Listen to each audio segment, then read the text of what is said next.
So next up in the battles of Isandlwana that I've been playing through with my Zulu games is Soldiers of the Queen. This is a 1984 era strategy and tactics game from Richard Berg. And panning over here to the results, you can see there's still a couple of British regular units alive. This is the artillery, the British artillery that was at the battle. A couple of small, I think 7-pounder guns, and then one of the regular companies. As you can see over here, most of the other British units are all dead. There's a mix of artillery, the rocket battery, and the regular units in there. And then you can see here the stack of Zulu units. And it's in fact that stack of Zulu units that led this to be a British win. And I would probably put air quotes around win, because as you can see, they're obviously ever tightening ring around a swarm of Zulu units. But the victory conditions are if all of the British regulars are killed and you just have these brown colonial units left, it is a Zulu victory. If the British are able to kill 14 Zulu units before that happens, then the British win. So I think this is a little bit like the Art of Siege game on the Siege of Tyre, which was Alexander's attempt to take the ancient city of Tyre. That game, there's no way that Alexander is not going to take the city, and when he takes the city, everyone gets killed.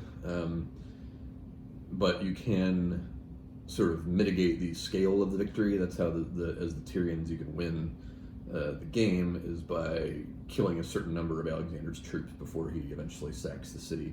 I think this is kind of the same thing. If you can kill a certain number of Zulus before you're overwhelmed and destroyed, then it's considered a British victory, a Pyrrhic victory, but a victory. So, because clearly, if I were to keep gaming this out, these British regular troops are out of ammo. The cannon have unlimited ammo, but their firepower and mobility is limited. The moment they're surrounded by more than 24 to 1, or is it 18 to 1?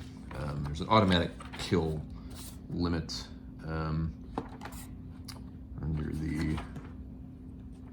there 18 to 1. So if a British unit is surrounded by Zulu forces, and each of these Zulu counters are 12 strength points. So if they're surrounded by a greater than 18 to 1 number of Zulus and there's nowhere that they can withdraw to, they're automatically eliminated. So, and that doesn't mean they need to be completely surrounded. They can be zocked in as well. So I had a number of instances, particularly over here on this flank, where I had colonial troops that I couldn't extend the British flank out all the way to the edge of the map. So the Zulus are able to get around them and cause some automatic eliminations that way. So it's only a matter of time before the Zulus will break through and get the eliminations, get to the automatic eliminations. So it's not really a victory. It's just the British did better than they did historically by eliminating that many Zulus before they were overwhelmed and destroyed. So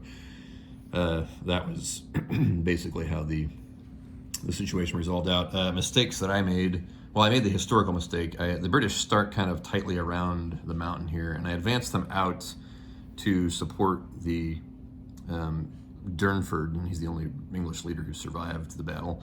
Not historically, but I mean my game. He had gone out and was coming in essentially off this side of the map as the Zulus were swarming in over the plateau here. They have these entry points where they all come in at. And so I had his units were kind of scrambling to get back. And so I moved out the British regulars to sort of establish a firing line to allow his troops to get back in.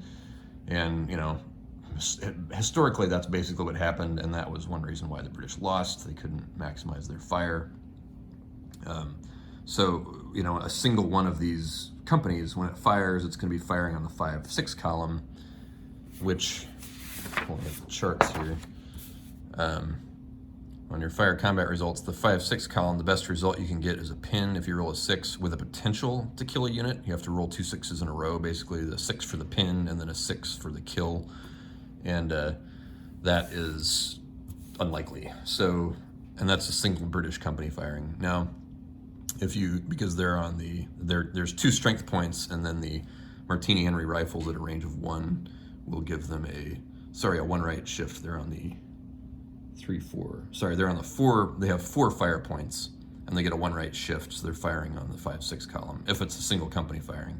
If you get more than a single company firing, if you're combining fire, you can see here you start to get a lot more eliminations, the higher the British fire points get. So, you know, not having looked at this chart before I settled on my strategy was obviously a giant mistake, because had I just simply left the British stacked potentially 2 to a hex, like 2 companies to a hex, which was, you know, they could certainly stack that high. They could stack as high as, I think, 4, or as high as 8 melee strength points per hex. So I could have potentially had all the British companies are 2 melee points. So I could have had 4 of them stacked in a space, which would have been a 16 fire strength points, shift 1 to 17. So, you know, had I had the British companies maximum stacked, they basically would have been killing a Zulu unit every combat. And instead, most of the rolls I was making were all down here, where the best I was doing was pinning them. And then, you know, on the morale check against fire, the best I was doing there was also pinning them. What helped me was routing them in a lot of cases, because these Zulus would route back towards their entry points, and once they're off the map, they're considered dead. So one of the other strategies that I failed with the Zulus was I initially had their leaders up too far forward. What you want to have, and much like in Great Battles of History, you want to have your leaders kind of hanging back so they can run after all these routing guys that are fleeing to the rear, and either get in the same hex as them or adjacent to them so that they can rally them. And for the Zulus, they can't rally guys that aren't part of their impi. So these are all the different impis that were in the battle, and that's their leaders. So, you know, you can't mix and match who you're rallying. You got to have your leader going to his particular impi. And so, so that was a mistake on my part. I rectified it pretty early in the game, though, and was able to stanch the flow. I think maybe 5 or 6 Zulus routed off the map, which was really too many in the long run. So, so there we have it. A loss for the Zulus, although, you know, clearly it was going to be a win ultimately, because all these British units would end up being destroyed. So tracking the ammo is a tough deal. I had a lot of, you know, the colonial troops run out of ammo pretty quickly, but their weapons are almost useless already. The British companies, you can see, they ran through their ammo too, and replenishing their ammo is very difficult. Off of the artillery or the ammunition wagon, you got to roll 5s or 6s basically if you're that far away, and so that's another reason to keep the British in close and just have them stacked in giant piles. I think it would actually be pretty easy to win as the British if you've got a very tight group of heavily stacked and concentrated British firepower. I think you blow through those 14 Zulu units pretty quickly.